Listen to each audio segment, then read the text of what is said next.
Adapting to the Future, the Role of Humans in the Age of AI. We are honored to have two distinguished speakers with us today. First, we have Damon Chef Small, an adjunct professor at the University of Houston with nearly 30 years of experience in the security industry. He is a master in conducting complex security assessments and has a rich history of contributions to the field. Our second speaker is Jeremy Scorpion Arthur, a seasoned IT specialist with over 22 years of experience, currently serving as a systems administrator at UT Health Houston.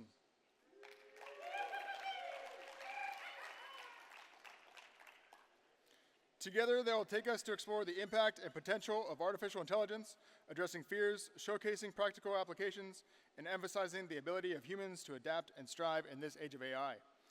One more thing, I was told that heckling for this talk is not only encouraged, but it's also allowed. So please join me in welcoming Damon Small and Jeremy Arthur.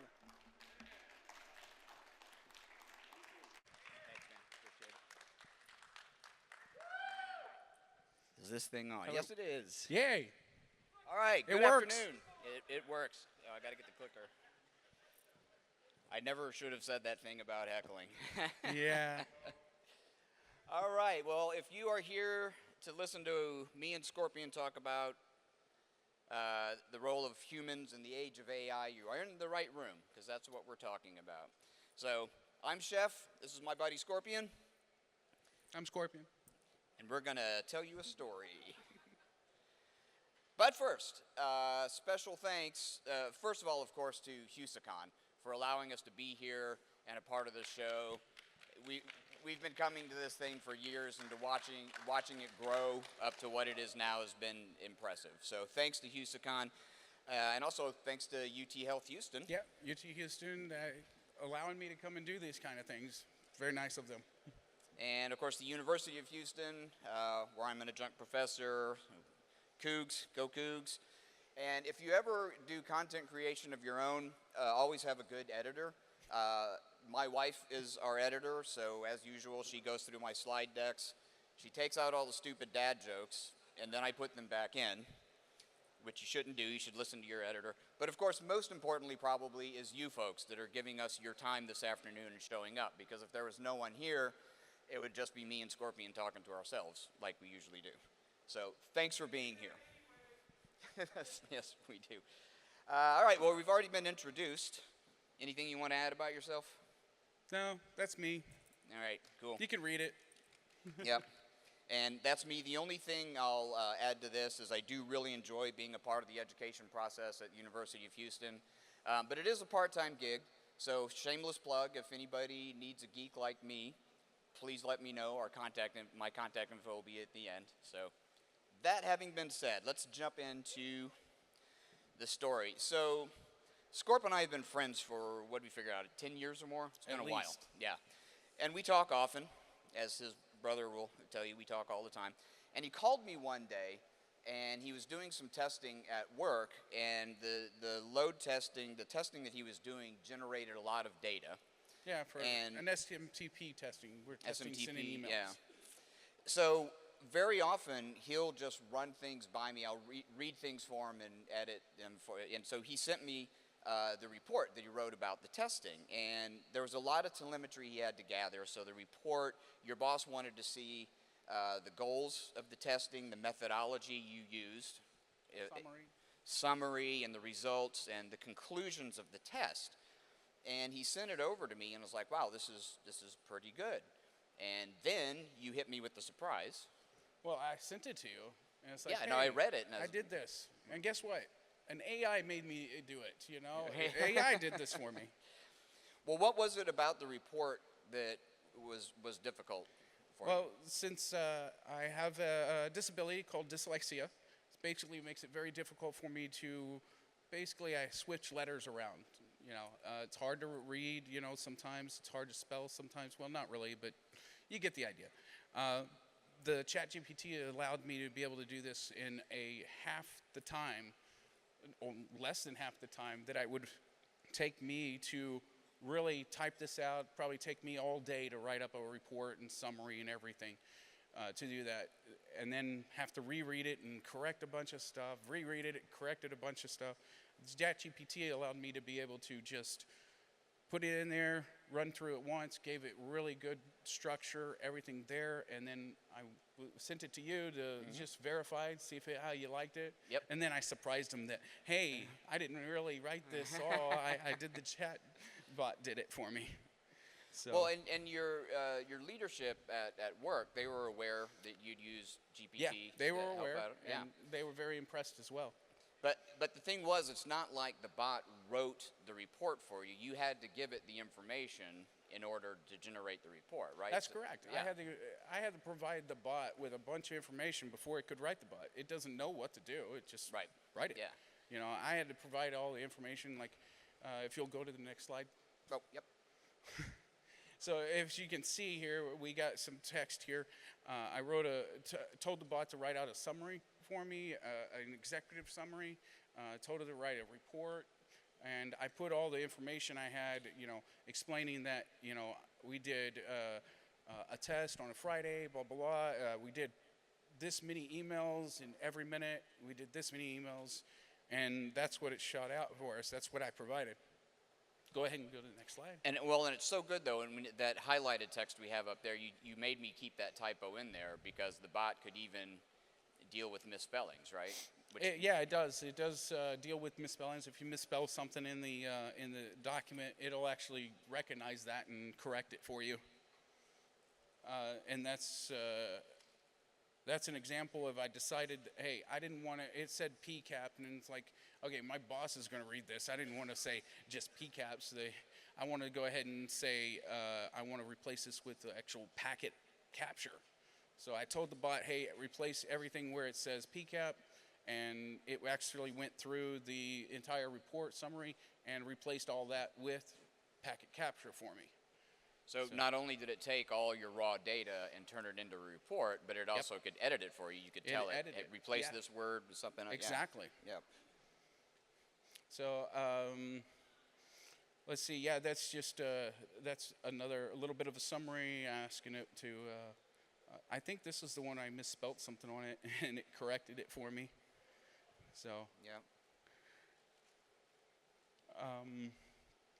Oh no, there's the misspelling. You can see it underlined. Oh yeah, exchange. Exchange is misspelled, and it actually corrected it when I ran through it. It actually corrected that and wrote it right.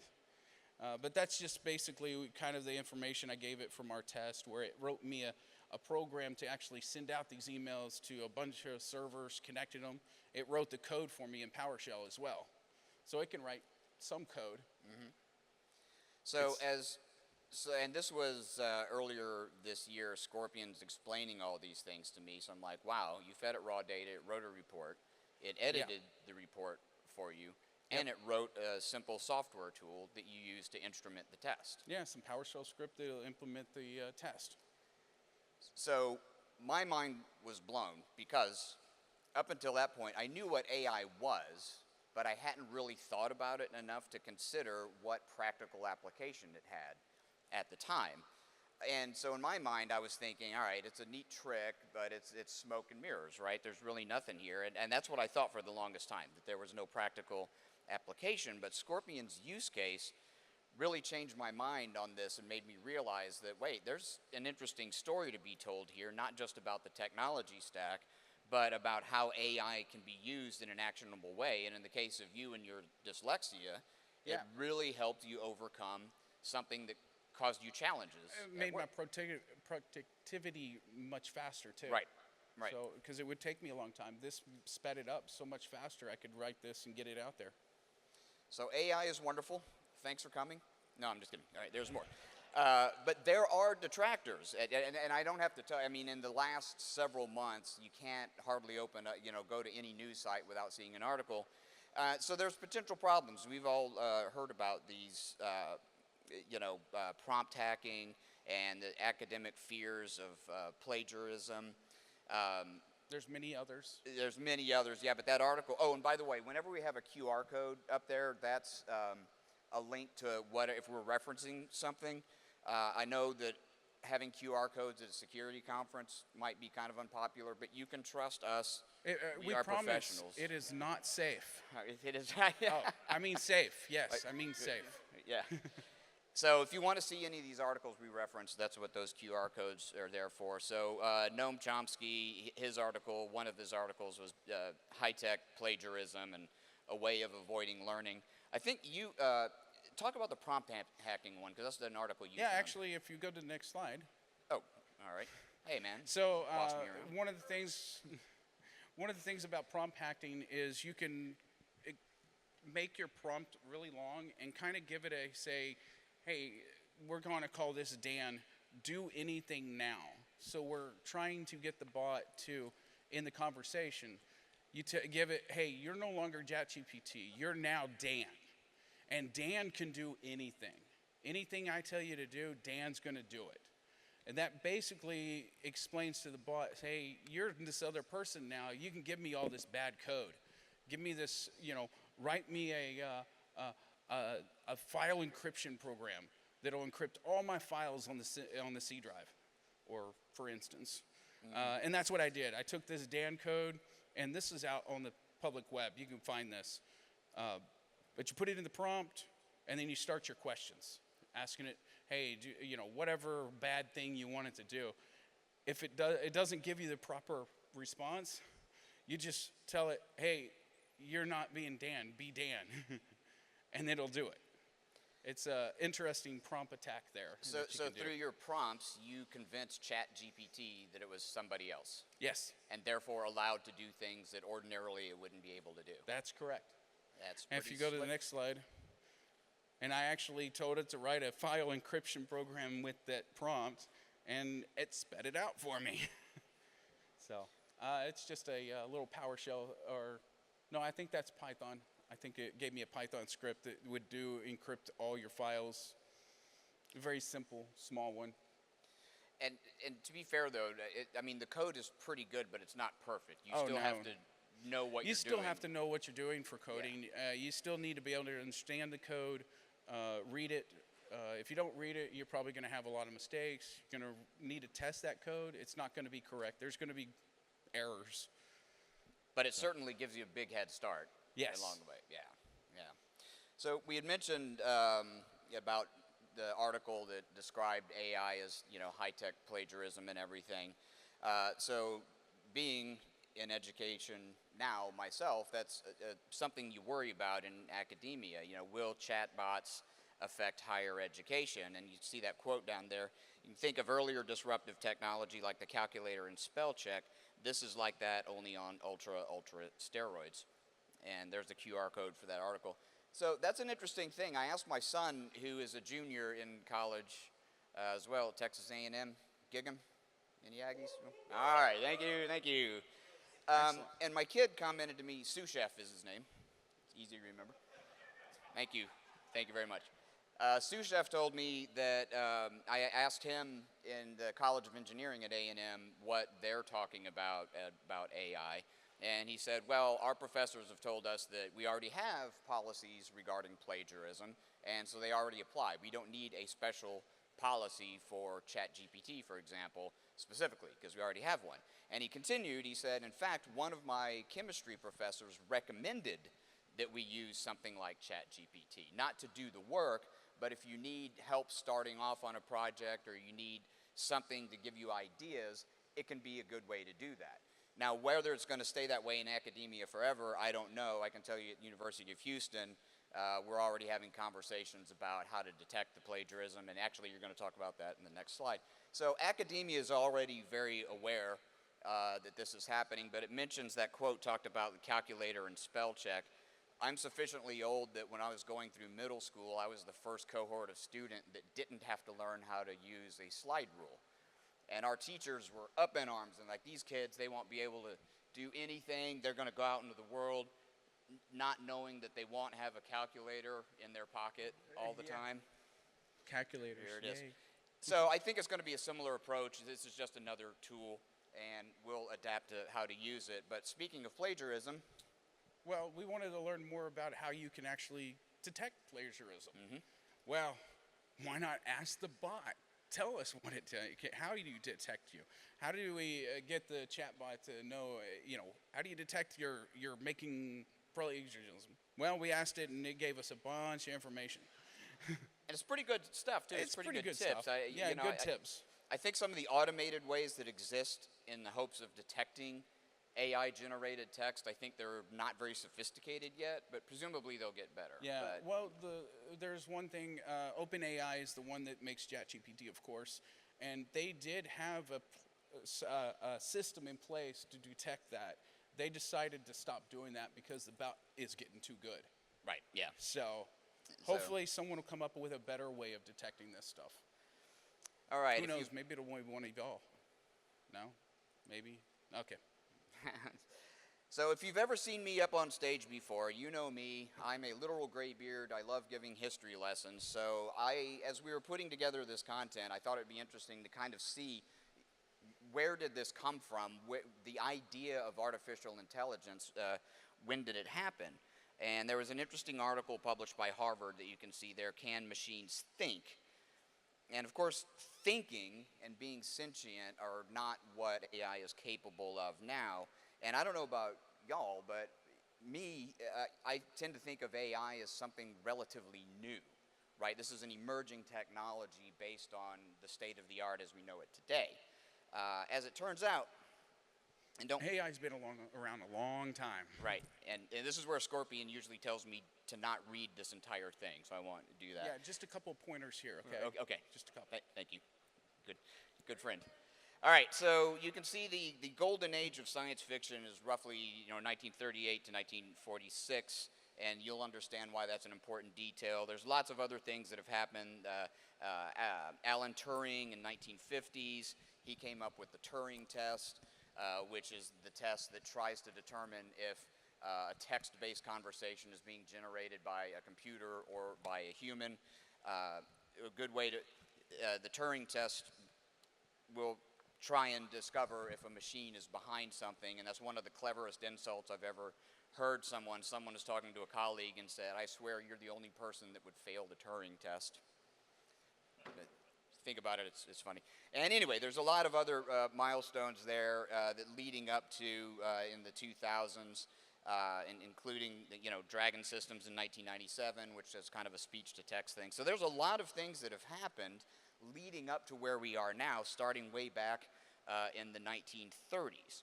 We'll touch on that a little bit more, but this is an interesting case study that Scorp's going to talk about. Yeah, so let's see what kind of government things are happening with ChatGPTs or AIs.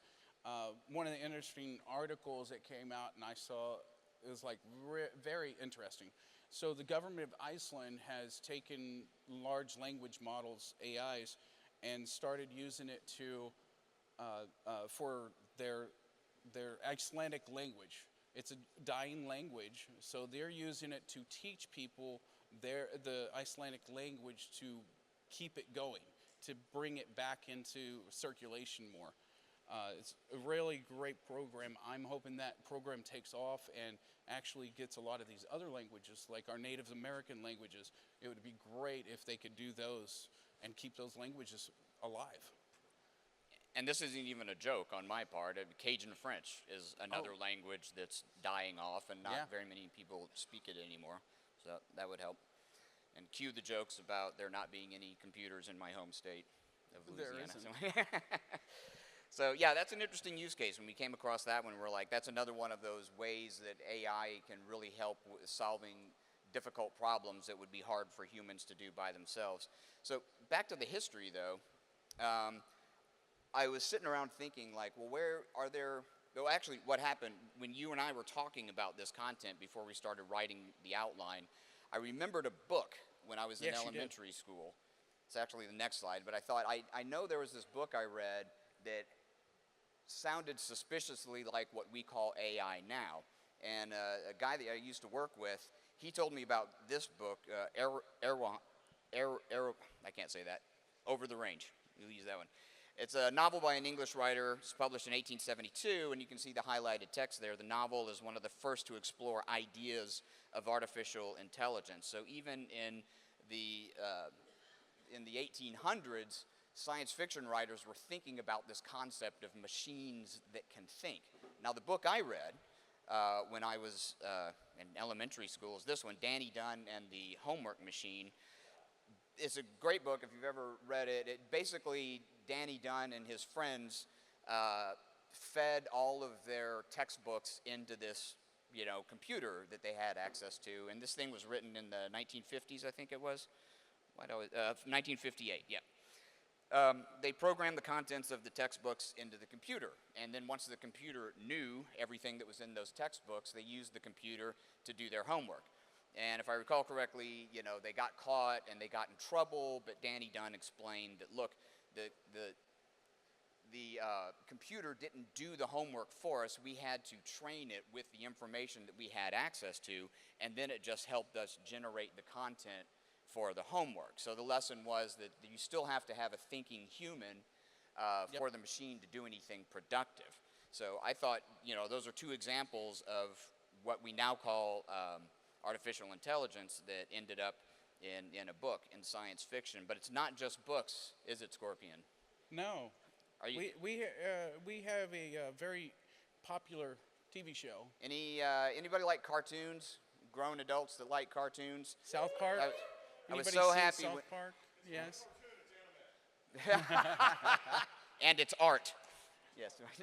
Well, happily, South Park decided to throw some ChatGPT stuff into their show. If you want to haven't watch, seen this episode, you ought to watch this episode. It's wonderful. yeah. As an aside, I was so happy when Sous Chef was born because then I could watch cartoons and say, no, I'm just spending time with my son. And now that he's moved out of the house, I still watch cartoons. If you want to watch that episode, there's the QA code. But the third act of this episode was entirely written by ChatGPT. And if I recall correctly, at the closing credits, it actually got a writing credit at the very end, ChatGPT. So you can see here, I think that's Stan Marsh. You can see his reflection in the screen, and that's the prompt that he gave it. And like I said, the entire third act of that episode was written by ChatGPT. And so now we've come full circle. Science fiction, and now we're in cartoons. Cartoons, so, yeah. Yeah. Anime. I'm sorry, anime.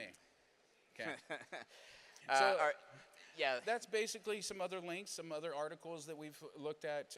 There's an article, if you'll look at it, there's one for ChatGPT malware writing. They're all good links right now, but they are a little bit old. There's been so many articles released, we just don't have enough slides to even put those articles on this. But yeah, you can go and check it out. There's a bunch of links, a bunch of older articles. But if you do a Google search on AI, you can find all kinds of things coming up. Well, we started doing this research back in January, I think it was, and it was a trickle of information coming out then, but now it's like every bloody day there's multiple articles, right, talking about artificial intelligence and different things. We'll talk about the different flavors of artificial intelligence, but suffice to say there is a ton of information that's out there. Now, we mentioned search engines when we were talking about academia. Okay, I normally don't read stuff to my audience, but this is an interesting quote.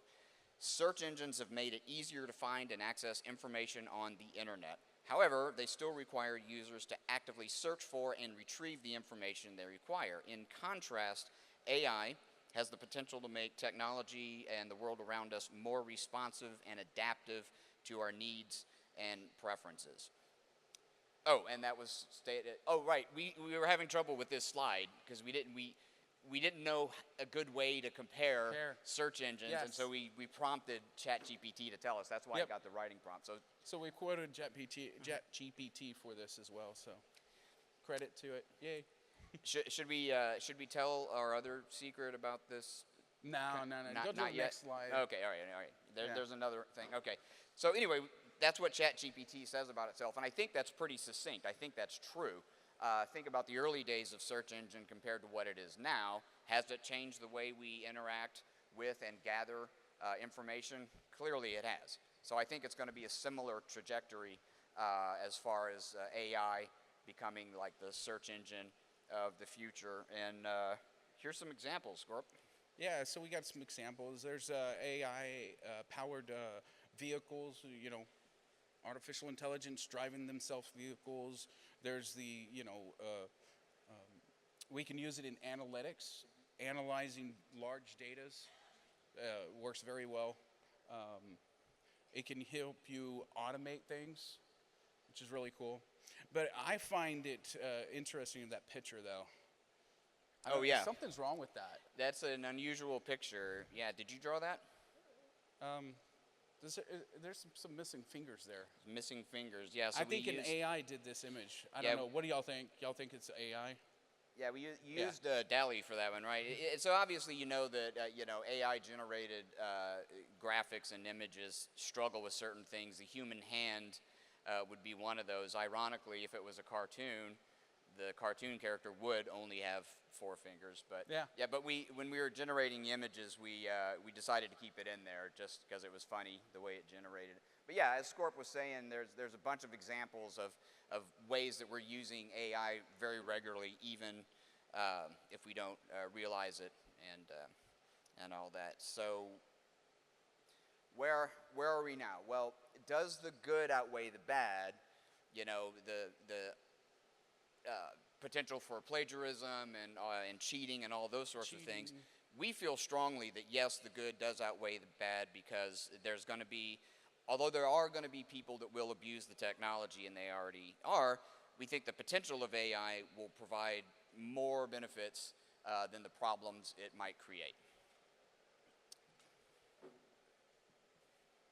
And so yeah, using AI at work. Some of the things you can use for work is, helping you write Python scripting, Bash scripting, automation stuff. That's really good for that. Like we said earlier, always go in and check your code, test it, and you can get it to actually help you correct your errors. So maybe you do have some code. Be careful and put it in the ChatGPT. If it's, special code that you don't want to get out to the public, don't put it in there, of course. But go ahead and use it for if you're getting a specific error. Go put that error in, then it'll give you examples of trying to fix that error for you, or at least explain that error to you better. So we also have like 4 types of AI, just so you know. We're sort of at, we're kind of in the middle of 1 and 2. We're at about 2, which is basically limited memory. It remembers the chat you're on. It can remember what you've said in that chat, itself. But if you go to a new chat, it doesn't remember that. So it's limited. It has a very limited part of memory. We also have self-aware, which that's a scary one. That's when it takes over everything. So, and then the theory of mind, which is, I went out of the order there. Theory of mind is more like it has memory, but it has a mind of its own. It can remember what it did 3 weeks ago and actually know what you're talking about still. And then we got the self-aware, where it takes over the world. But we don't think that's going to happen. Me and you don't. Not anytime real soon. Yeah, we during this discussion, sometimes people ask us, when is all this going to happen? What's the barrier to going from, this limited memory to theory of mind? If you and I knew the answer to that, we probably wouldn't be up here, because we'd be rich, because we could predict the future. It'd probably be an AI up here talking about this. What's that? It'd probably be an AI talking about this. Yeah, up here doing it. I think it's going to be a long way away. I don't know for sure, but I think the barrier right now is compute power. Right now, there's just not enough compute power to get us to level 3, is my prediction. We'll see if I'm right. But anyway, those are the 4 types of AI. Now, of course, we've been talking about ChatGPT a lot. But there are some other models out there already. There's the Jasper AI out there. There's, of course, Bard. Y'all probably heard of Bard. That's the Google one.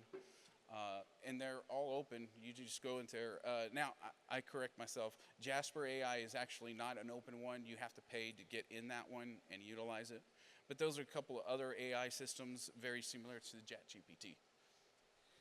Okay, now here's where I go into my history professor thought experiment mode again. So yeah, when we're talking about what AI is going to do to humanity, obviously it's kind of timely, because the writer's strike just ended not too long ago, and one of the things the writers were concerned about is their job as writers being taken over by AI.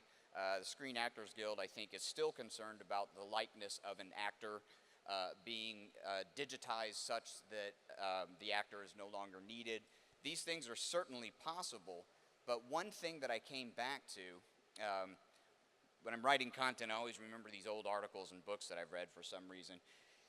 Humans are, in my opinion, really bad at predicting the impact of a given technology, and some of our predictions are just ridiculous, such as there was an article written a long time ago, not long after the telephone was invented, and Popular Science, I don't know, 20 years ago, reran the article just because it was so funny. The article predicted that the invention of the telephone would eradicate the regional accent.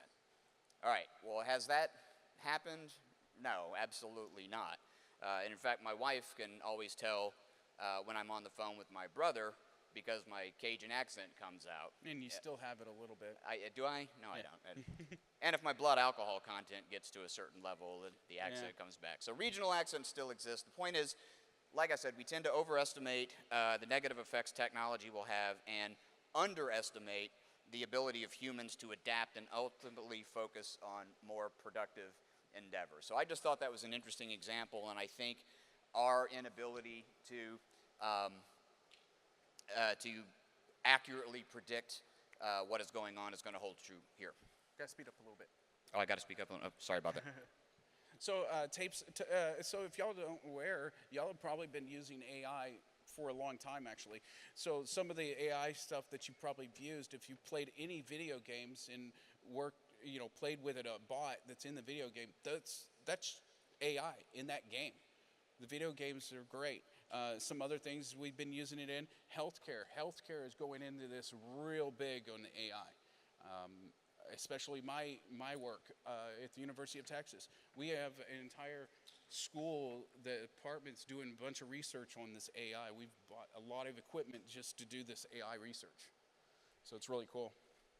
But I think when we were chatting about this, the point is that it's not like AI is going to replace physicians and trained clinicians and those sorts of things. Just AI can look at large data sets really efficiently, right? Oh, yes. And that's what a huge benefit. And that's what it's really good at. It's really good at looking at that large amount of data and being able to organize that data for us. Yep. And give us some sense out of that data. But have we gone too far? So I don't know if y'all saw this article. As usual, it's linked there.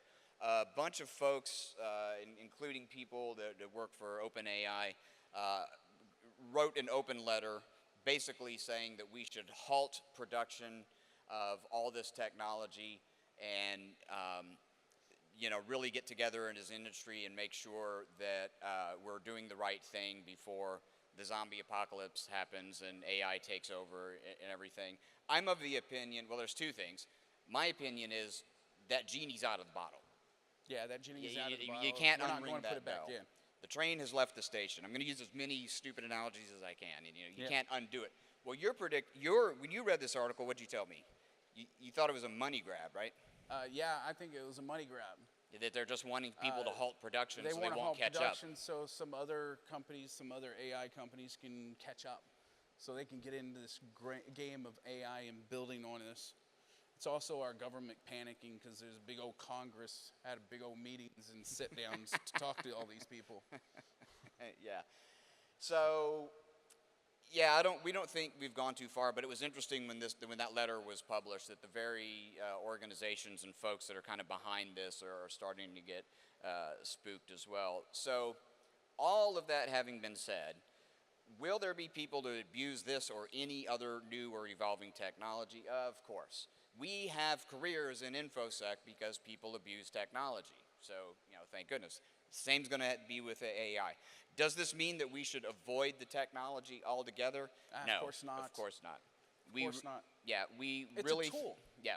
There's It's going to just be another more tool good for than us bad. to use. And so anyway, we would love to continue the conversation, the rest of the day, maybe at BarCon. So if you do have any questions, there's our contact info if you want to email us. Yep. You can email me, including offer letters and things like that. I'm happy to respond to those. But anyway, any other closing thoughts do you have? No, anybody have questions while we're here? We got a little bit of time.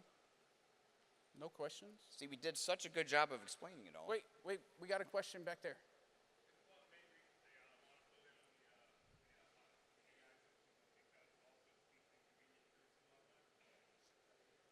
It's, I can barely hear you.